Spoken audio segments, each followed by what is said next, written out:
Hello guys, this is me Ali और इस channel पे मैं वीडियोस बनाता हूँ सेल्फ इम्प्रूवमेंट और रिलेशनशिप एडवाइस के बारे में। और आज की मेरी वीडियो का टॉपिक है how to get your ex back in a long distance relationship. Long distance relationship में कैसे अपने एक्स को वापस लाया जाए। ठीक है, इस टॉपिक पे बात करने से पहले मैं कहूँगा प्लीज़ सब्सक्राइब कर दो मेरे चैनल को ताकि आने वाली हर एक वीडियो आपकी हेल्प कर सके, क्योंकि मैं डेली वीडियोस बनाता हूँ। और अगर आपके क्वेश्चंस हो आप पूछ सकते हैं, इंस्टाग्राम पे लिंक जो है वो डिस्क्रिप्शन में है। लॉन्ग डिस्टेंस रिलेशनशिप था, क्या करूं, कैसे उनको वापस लाऊं।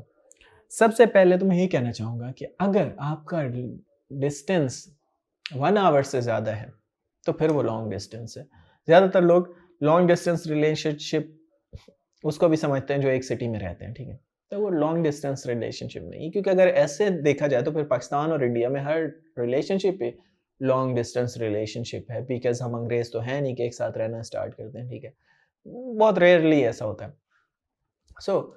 अगर एक सिटी में आप रहते हैं और मिलते रहते हैं, देखते रहते हैं, कॉलेज में कहीं भी कैफ़े में, तो वो लॉन्ग डिस्टेंस रिलेशनशिप मैं कंसिडर नहीं करता। लॉन्ग डिस्टेंस रिलेशनशिप वो है जिसमें आप किसी दूसरी सिटी में रहते हो, कहीं लॉन्ग ड्राइव पे आपको मिलना पड़े या 6 महीने में 1 बार आप मिलते हैं। ये उन लोगों के लिए वीडियोज़ हैं, या आउट ऑफ कंट्री आपका बॉयफ्रेंड या हस्बैंड या कोई रहता है, तो ऐसी सिचुएशन में क्या किया जाए? पहले तो मैं बताना चाहूँगा कि आपका रिलेशनशिप ही अगर सोशल मीडिया से स्टार्ट हुआ था, तो वो बहुत खतरनाक है, ठीक है? क्योंकि सोशल मीडिया पे हमारी अलग इमेज होती है, रियल लाइफ में हम बहुत अलग होते हैं। चाहे आप जितना ऑनेस्ट रहें, अगर आपकी गर्लफ्रेंड सोशल मीडिया से बनी है, फेसबुक वगैरह से, और आप फुली उसके साथ ऑनेस्ट हैं, आप उसको हर बात बताते हैं, फिर भी जब वो आपसे मिलेगी, तो वो आपको डिफरेंट पर्सन कंसिडर करेगी। Same goes for the girls also, कि जब आप का बॉयफ्रेंड आपको पहली बार देखता है तो वो कभी-कभी शॉक हो जाता है कि यार ये है, ठीक है? सो इसलिए जब तक आप 2, 3, 4 बार मिल नहीं लें और एक-दूसरे को डीपली ना जान लें, तब तक आप लव में मत आया करें। एक तो हमारे यहाँ पे पाकिस्तान, इंडिया में इतनी जल्दी होती है लव में आने की, लव यू बोलने की, बिकॉज़ आई डोंट नो, शायद मिलते नहीं हैं एक-दूसरे को, चांस नहीं है।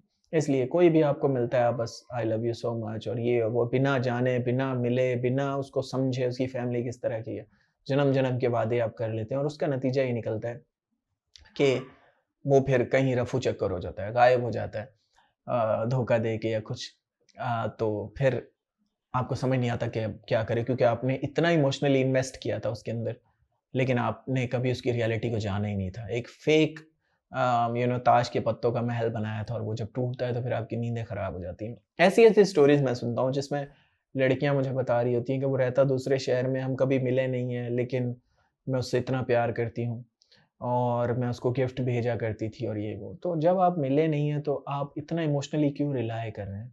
अगर ट्रूली वो आपसे शादी करना चाहता है या सिंसियर है, तो उसको कहें कि आए मेरे शहर में, मेरी फैमिली से मिले या अपनी फैमिली से मुझे मिला है, ठीक है? उससे पता चलेगा कि वो वाक़ई में सिंसियर है। अगर वो अपनी फैमिली वगैरह के बारे में ज़्यादा नहीं बताता, इंट्रोड्यूस नहीं कराता, तो इट मीन्स वो फेक है, वो फेक इंसान है, वो मज़े ले रहा है बस, ठीक है? और मैंने रिपेटिटिवली, मुझे इतना दुःख होता है जब इस तरह की स्टोरी सुनता हूँ कि लड़का आपसे भी मज़े ले रहा होता है और अपने शहर में भी किसी और से मज़े ले रहा होता है और वो एन्जॉय कर रहा होता है उस प्रोसेस को, और आपसे भी गिफ्ट मँगवा रहा होता है।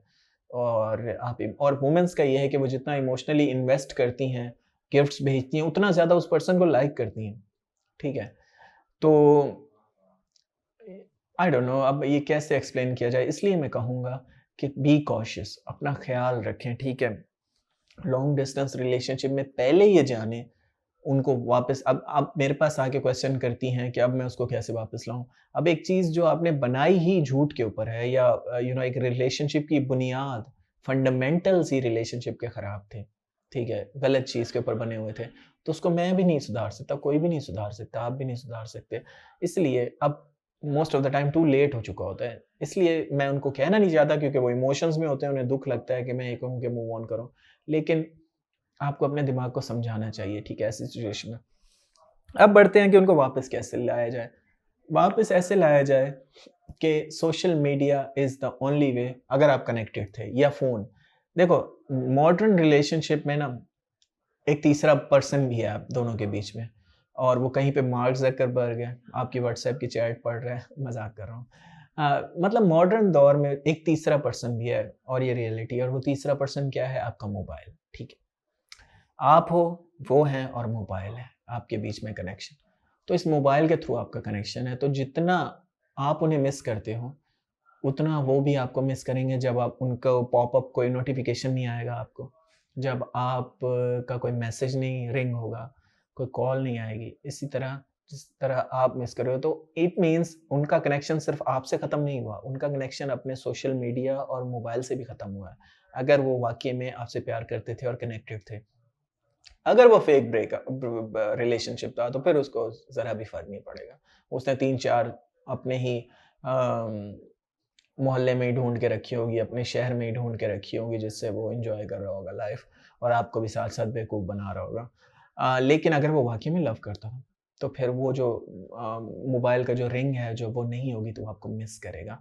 सो दैट्स व्हाई नो कॉन्टैक्ट पे जाना ज़रूरी है। सेकंड, सोशल मीडिया बहुत पावरफुल है। सोशल मीडिया को अपने फ़ेवर में यूज़ करें। पुराने दौर में मूव ऑन होना आसान होता था क्योंकि 1-2 लोग आपस में मिले, फिर दूसरी सिटीज़ में चले गए, तो एक ही मीडियम होता था खत का या फ़ोन का, कॉल का यानी कि। तो ज़्यादातर इतनी कॉल होती नहीं थी, ठीक है। मोबाइल फ़ोन्स नहीं होते थे, पर्सनल फ़ोन नहीं होते थे, ठीक है। आप घर के फ़ोन पे करेंगे या ऑफ़िस के फ़ोन पे उस पे करेंगे, तो इसलिए कनेक्शन कम था। दूसरा खत लिखते थे, तो खत में क्योंकि टेक्स्ट होता था, तो इसलिए खत में इमोशंस नहीं होते थे। सोशल मीडिया पे आप वीडियो बना के भेज सकते हैं। सोशल मीडिया पे आप एक दूसरे को इमोजीज सेंड करते हैं। एक एक इमोशंस हैं इसमें, ठीक है। आप वो स्टेटस देखता है आपके, तो इसलिए हैप्पीनेस शो करें। मैं नहीं कहूँगा वीडियो बना के भेजें, मैं एक एग्जांपल दे रहा था। मैं ये कहूँगा कि आप अपनी हैप्पीनेस शो करें, अपनी प्रोग्रेस शो करें। आप उन रेस्टोरेंट में, उन प्लेसेस पे जा सकते हैं जहाँ पे आप दोनों जाया करते थे, या वो रिकमेंड करता था आपको, या वो कहता था कि मुझे ये पसंद है, ठीक है? उसको दिखाने के लिए नहीं, ठीक है? अगर आप बहुत ज़्यादा करेंगे, स्पेशली रिलेशनशिप के शुरू के दिनों में, अभी ब्रेकअप हुआ और अगले 15 दिन बाद आप जानबूझ के उसके दिए हुए कपड़े पहन के बैठी हैं, या उन रेस्टोरेंट में जा रही हैं, या वो बुक की पिक्चर आप लगा रही हैं जो उसने दी थी, तो आप, वो भी बेवकूफ़ नहीं है, वो इस चीज़ को समझेगा कि आप उसे दिखाना चाह रही हैं। लेकिन अगर आप नेचुरली हैप्पीनेस शो करती हैं अपने फ्रेंड्स के साथ आउट, तो उसको एंग्जायटी फील होगी, और ये होती है एज अ ह्यूमन। जब हमें कोई ठुकरा के जाए, रिजेक्शन कॉजेस ऑब्सेशन जैसे कहते हैं। तो जब कोई रिजेक्ट करता है, तो हमारे ऑब्सेशन और ज़्यादा बढ़ जाता है।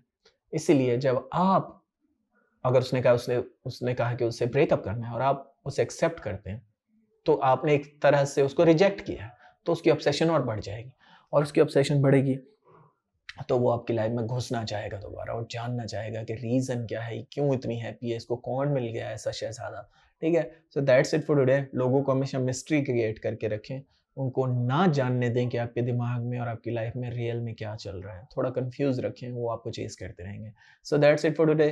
Thanks for watching guys. Have a good day.